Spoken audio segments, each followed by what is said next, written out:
Carlomagno intenta la unidad política para luchar más eficazmente contra la invasión de los árabes, pero no tiene éxito.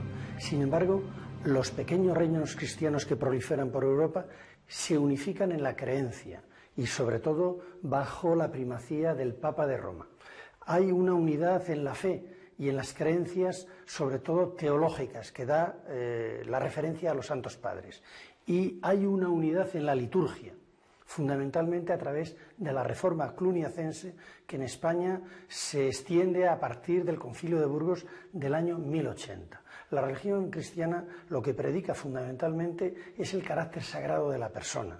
Dice San Ivo de Chartres que ante Cristo y ante los sacramentos no hay ni esclavo, ni siervo, ni dueño. Todos los hombres son iguales. Este carácter sagrado del individuo hace que el románico sea una época eminentemente espiritual. Y esta espiritualidad se traslada a todas las manifestaciones artísticas, sean arquitectónicas, escultóricas o pictóricas, consiguiéndose un arte de una gran unidad. Por eso podemos decir que el románico es el primer arte de la unidad europea.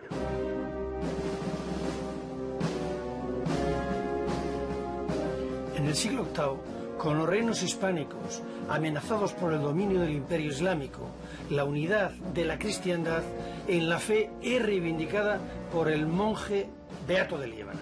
Y en sus comentarios al Apocalipsis de San Juan está anunciando el fin del mundo con la llegada de la bestia, el anticristo, para él el Islam. Él nos demuestra en sus comentarios que solo la fe, la que dicta, la que emana de las Escrituras, puede salvar a la cristiandad.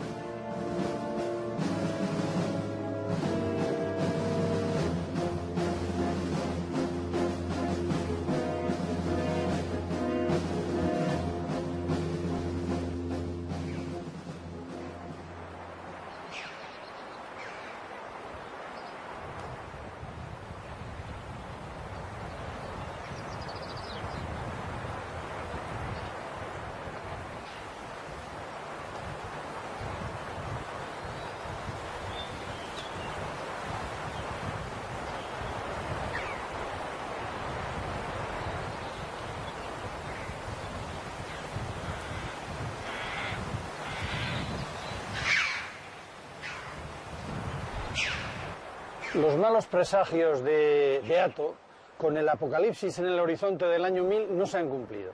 Estamos en Calatañazor y aquí Almanzor en el año 1002 perdió la batalla. Dejó de ser una amenaza, después de su muerte evidentemente, para la cristiandad española. Ya no podía llegar a Santiago de Compostela como hizo en tiempos y el camino de Santiago quedó despejado para las peregrinaciones. En ese momento se cambian las tornas. Las monarquías españolas, la Navarra de Sancho III y sus hijos en Castilla con Fernando I, empiezan a cobrar los tributos a los reyezuelos moros. Y con estos tributos los parias contribuyen a la construcción de Cluny. En ese momento cambia el rito. Del mozárabe pasamos al rito latino. Y en aquel momento España queda plenamente enclavada en la cristiandad occidental, que nunca ha gozado de una época de paz como la que viene después del año 1000.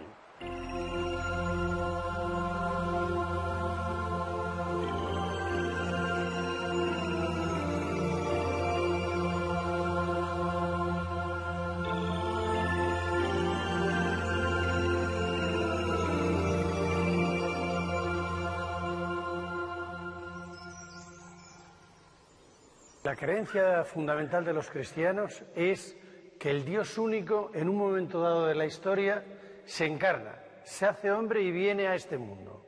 Eso lo sabemos porque lo han contado los 4 evangelistas, de los cuales suele haber testimonio en las iglesias.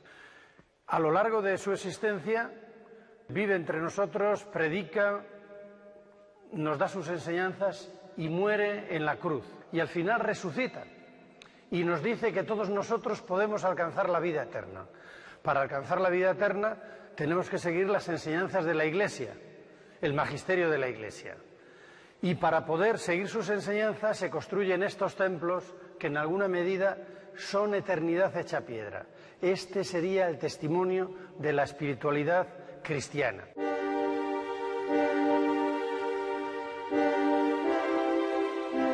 que el mayor peligro para la unidad del reino de Dios es la división. Esta la produce la herejía. La Iglesia combate la herejía imponiendo la ortodoxia de la fe. Y dice la Iglesia que Cristo no va a abandonar a los hombres y a las mujeres que crean en su resurrección.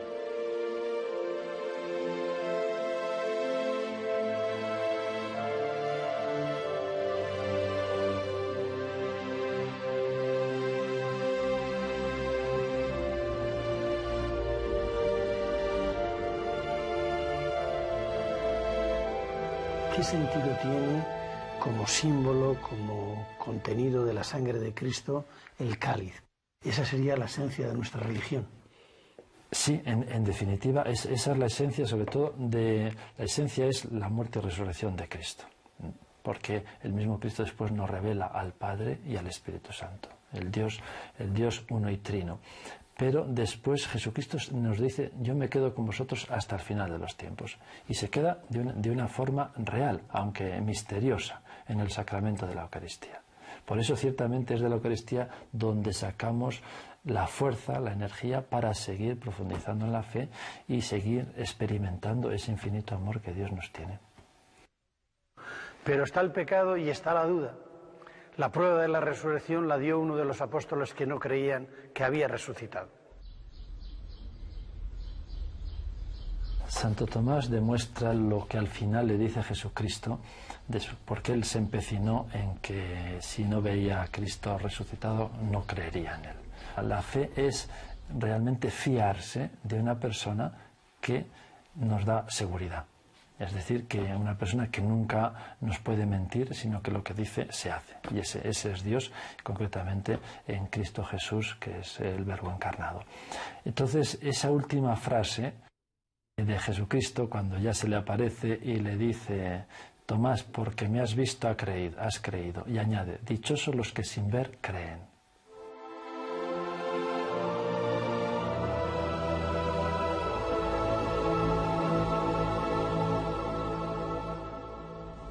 El escultor románico mitiga e incluso oculta el sufrimiento de Cristo en la cruz y nos representa ya como triunfante y resucitado.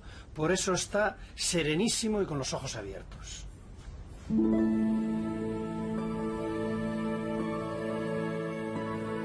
Hay Cristos románicos maravillosos como el de Grigera, el de Vallejo, el de San Esteban.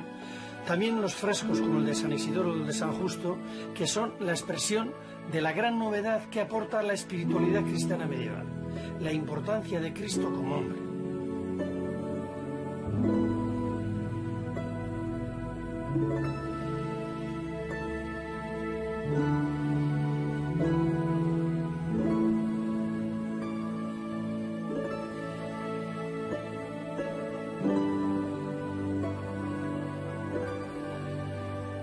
Fueron las tallas en marfil como este Cristo de Carrizo los que sirvieron como modelos para el resto de los Cristos del románico.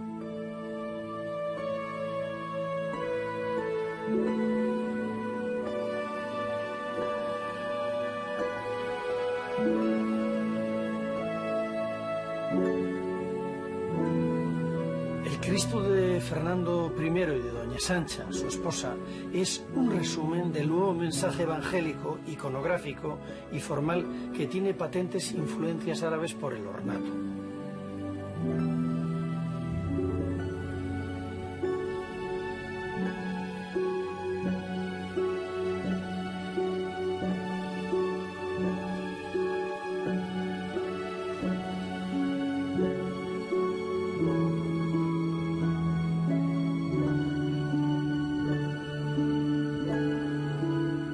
Los trabajos en marfil y las miniaturas de los libros, sean códices, biblias o beatos, son la referencia que luego servirá para plasmarse en obra grande en los frescos de las paredes, bóvedas y en la piedra de los capiteles de las iglesias y de los pórticos de los claustros.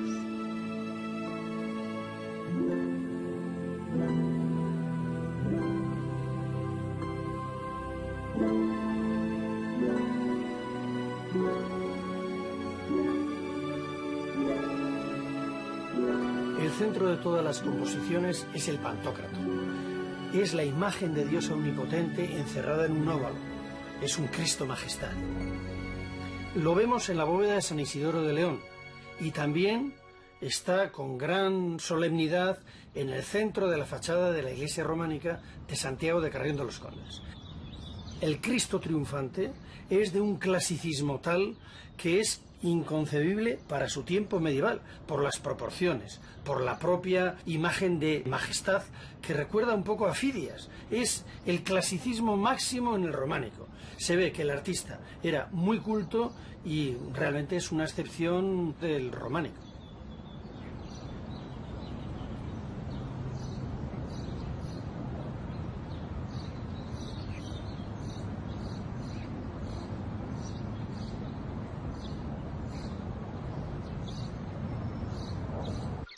La iglesita de Moárabes de Ojeda toma como modelo la de Santiago, pero el artista es mucho más torpe. Sin embargo, el efecto es igual de convincente. Anuncia que entramos en la casa de Dios.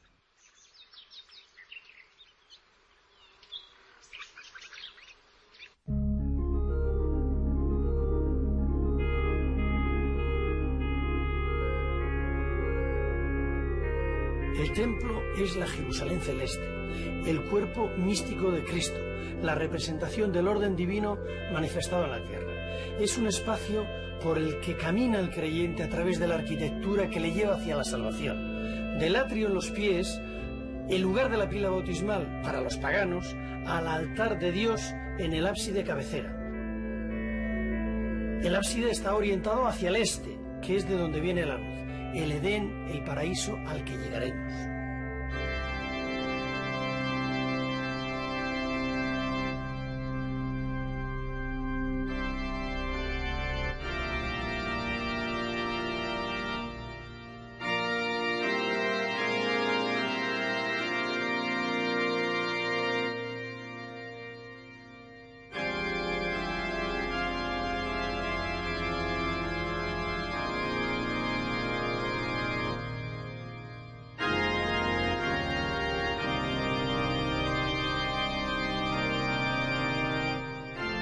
Pequeños grupos itinerantes de maestros constructores que se habían formado en los monasterios recorrían las tierras y dirigían y realizaban la obra de las pequeñas iglesias. Allí dejaban los mensajes en piedra, en parte de la palabra de Dios y en parte de sus ocurrencias y de los mensajes elitistas por un lado o esotéricos por otro, con una interpretación sencilla y directa hacia el pueblo llano.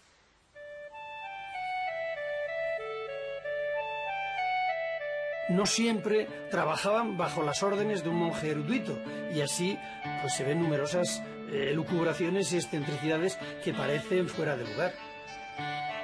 Porque todo el mensaje didáctico de los temas expuestos en los relieves, en los capiteles y en las portadas no es tan claro para nosotros porque han pasado 1000 años y no contamos con los sermones de los curas y de los monjes que complementaban la iconografía de la piel.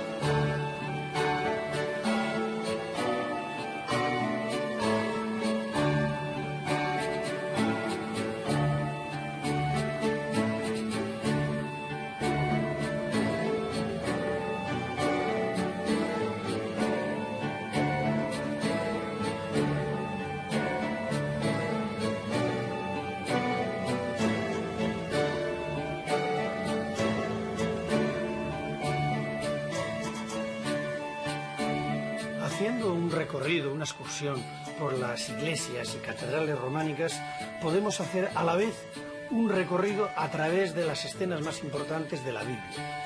Y sobre todo nos van a narrar de una manera muy sencilla la vida y milagros y la muerte y resurrección de Jesucristo. Empezando por la anunciación de la iglesia de San Vicente de Ávila.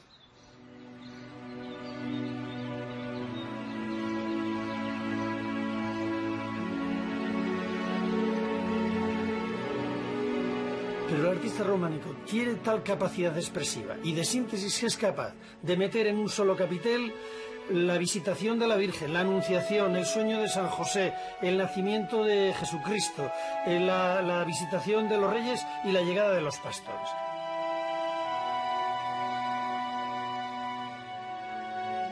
Los reyes siguen apareciendo en multitud de capiteles. Es un motivo favorito de los escultores románicos. Y también lo son la huida a Egipto, la matanza de los inocentes, como esta bellísima de Aguilar de Campoo, es otra de las muestras más expresivas de la escultura románica.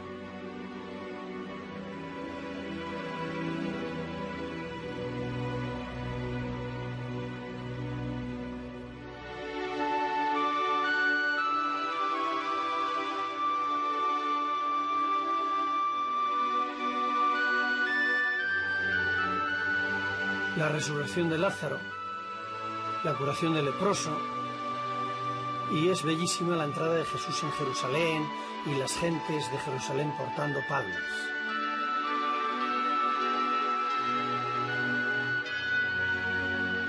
La última cena está representada en los frescos de San Isidoro de León, y en los frescos de San Justo de Soria tenemos el beso de Judas. Por eso Jesús fue apresado. Y posteriormente le crucificaron.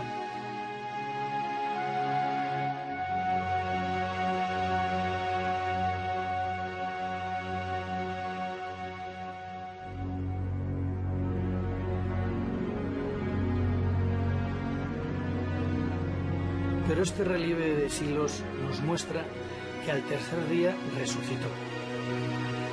Y posteriormente, a los 40 días, subió a los cielos.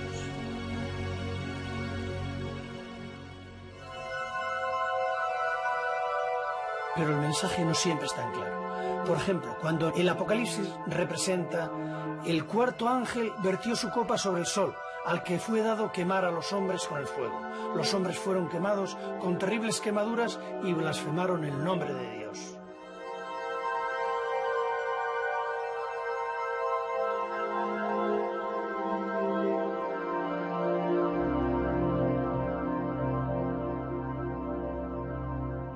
En la época románica la mayor parte de la población era iletrada. La cultura y el saber estaban en los monasterios. Allí los monjes se dedicaban a la copia y reproducción de bellísimos y utilísimos documentos. Son conocidos por todos los beatos. Inició los beatos, Beato de Liébana, allí estaban los famosos comentarios al Apocalipsis. Los beatos alcanzaron un gran esplendor, sobre todo el del rey Fernando I. Beato de Liébana escribe su comentario del Apocalipsis como respuesta a lo que él cree que es la herejía que propaga Elipando, arzobispo de Toledo, adopcionista. Decía que Jesús no era hijo de Dios, sino hijo adoptivo. Esto era terrible para la cristiandad porque suponía una política conciliadora con el pensamiento musulmán. Así que Beato pide ayuda a Roma y a Carlomagno y gana la batalla contra Elipando. En el Apocalipsis el Islam está representado un poco como la bestia. Allí está plasmada la lucha contra los que se hacen pasar por verdaderos cristianos y no siguen los textos sagrados. Estos son los peores enemigos para Beato.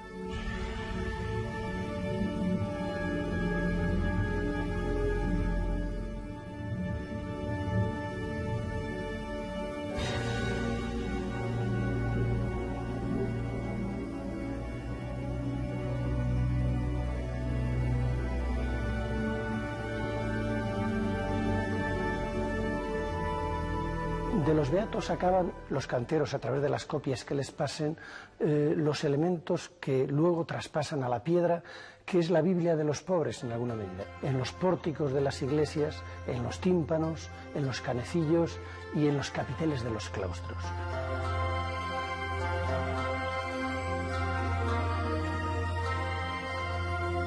Esta fachada de Santo Domingo de Soria es casi un tablero que sustenta el relato bíblico y todo el Nuevo Testamento. Es una bellísima manera de conjugar arquitectura y escultura como una de las mayores creaciones del románico. En esta iglesia de Santo Domingo están tan humanizados los personajes y la tendencia narrativa lineal aporta tanta claridad al mensaje evangélico que puede considerarse como un gran ejemplo.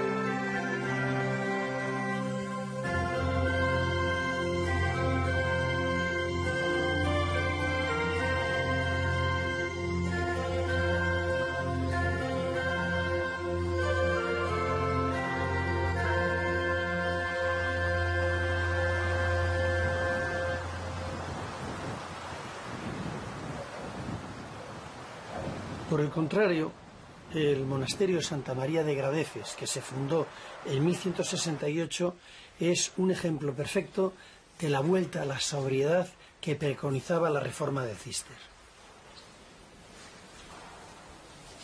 El monasterio benedictino ha conseguido el éxito económico. El ora et labora ha producido riqueza. Esta riqueza se gasta en el adorno, en la magnificencia. Los templos se pintan, los capiteles se decoran hasta el extremo. Tiene que venir una reforma. Esta es la cisterciense, que busca volver a los orígenes y a la expresión de la pobreza. La pobreza, evidentemente, es la desnudez. Los templos con los cistercienses ya no se pintan, los capiteles ya no se decoran, pero siguen siendo ricos porque oran, elaboran y son eficaces. ¿En qué se lo gastan? En la elevación, en la majestuosidad, en la elegancia, en la grandeza. Y esta grandeza es elevación, expresión del misticismo y, sobre todo, una grandiosidad en los templos que nos está anunciando ya el inminente arte gótico.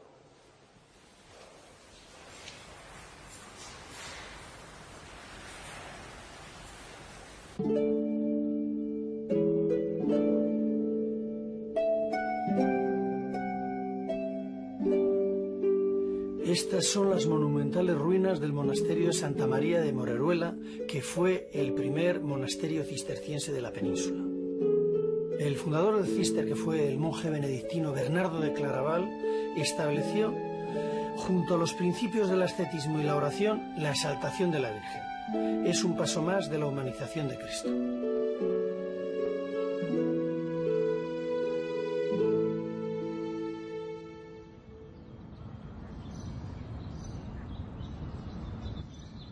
En una esquina del claustro tienen ustedes la coronación de la Virgen, que para mí es una de las mejores esculturas del románico. San Bernardo tenía una gran devoción a la Virgen, y los cistercienses también, que son una variante benedictina. ¿Qué significa la Virgen María?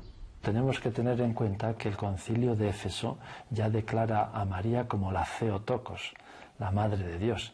Entonces, lógicamente, comienza a tener un puesto dentro de la espiritualidad cristiana, aunque siempre, ciertamente, en el puesto que le corresponde como Madre de Dios, pero sin quitar ni opacar a su Hijo, sino todo lo contrario, como una forma de ir hacia el Hijo a través de la Madre.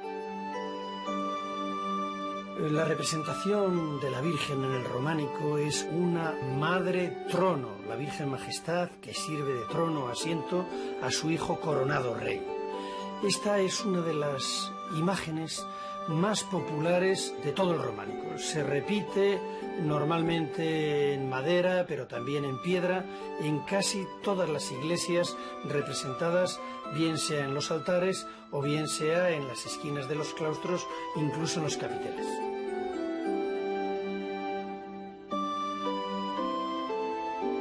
La figura de María comienza a ser protagonista del mensaje evangélico de las iglesias, como en esta, por ejemplo, de Gredilla de Sedano de Burgos.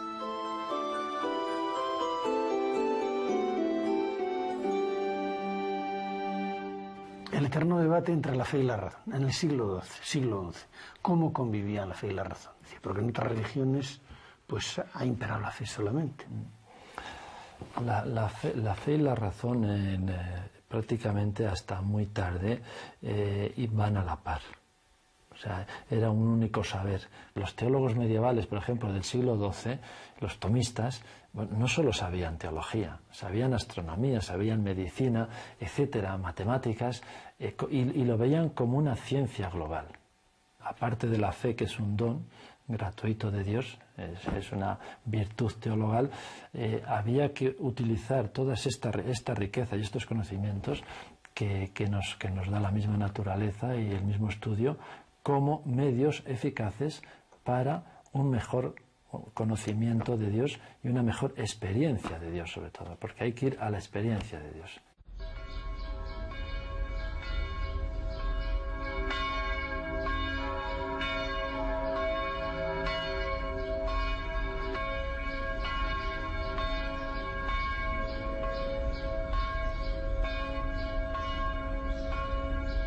En el mundo medieval casi todas las gentes eran iletradas. Las únicas personas que podemos decir que eran cultas eran los monjes. Sin que nadie se lo pidiera, se dedicaron a conservar y a traducir casi todo el pensamiento clásico latino. Gracias a ellos y a su esfuerzo ha llegado hasta nosotros. Los monjes que se dedicaban en el escritorio a transcribir códices antiguos, entre ellos los códices árabes y los códices antiguos como Dioscórides.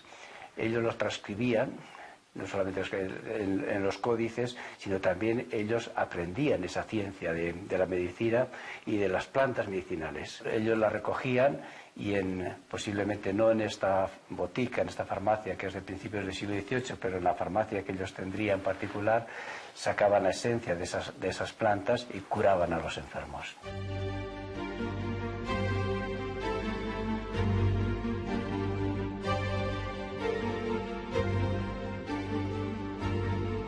El libro es fundamental en la cultura medieval. Los monasterios, copiando libros, traduciendo libros y elaborando los beatos, transmiten la cultura. Este saber se transmite de monasterio en monasterio al resto de la sociedad. El cristianismo tiene la ventaja sobre otras religiones de que al definir a Cristo como un Dios hecho hombre, tiene una convivencia con la historia. Cristo y el hombre se hacen historia y por lo tanto admite con gran facilidad los saberes provenientes de otras culturas.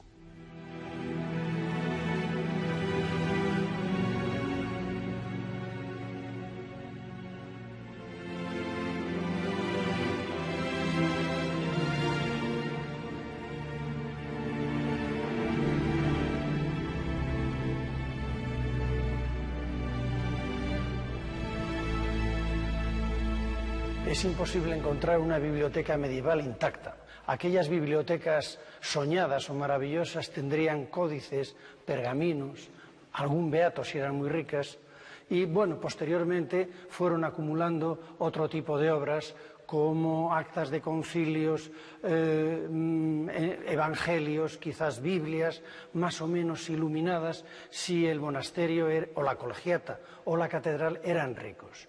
En esta biblioteca de San Isidoro se guardan algunos de estos tesoros que cito, y estas colegiatas como San Isidoro o las catedrales dieron posteriormente lugar a las primeras universidades, como por ejemplo la de Palencia, pero esto ya ocurrió en la época del Gótico.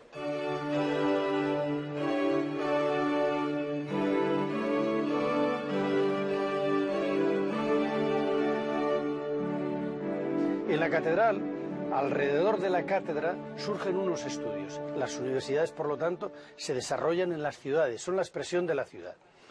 La razón hace que puedan levantar estas catedrales. La fe es el motor, pero la razón es lo que hace que estas catedrales enormes, románicas y posteriormente majestuosas, góticas, no se les caigan. Con fe se impulsa la catedral hacia arriba y con la razón se evita que se desplome.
Los malos ni siervo ni dueño. todos los hombres son iguales. Este carácter sagrado del individuo hace que el románico sea una época eminentemente espiritual. Y esta espiritualidad se traslada a todas las manifestaciones artísticas, sean arquitectónicas, escultóricas o pictóricas, consiguiéndose un arte de una gran unidad. Por eso podemos decir que el románico es el primer arte de la unidad europea.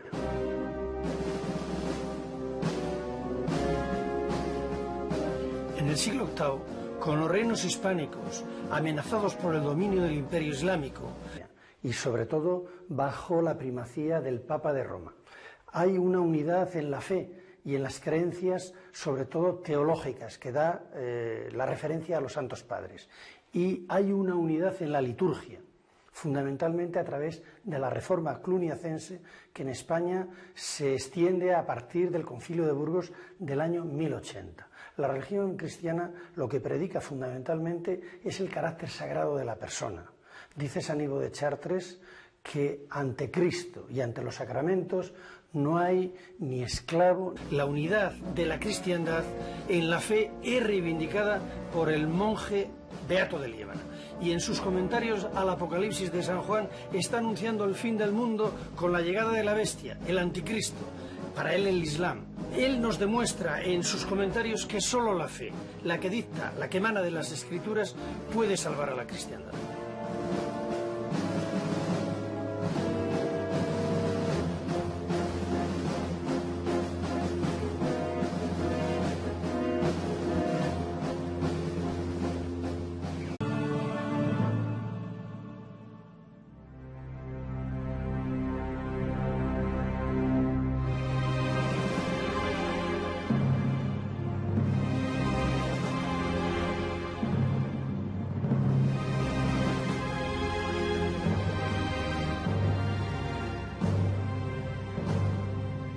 Carlomagno intenta la unidad política para luchar más eficazmente contra la invasión de los árabes, pero no tiene éxito. Sin embargo, los pequeños reinos cristianos que proliferan por Europa se unifican en la creencia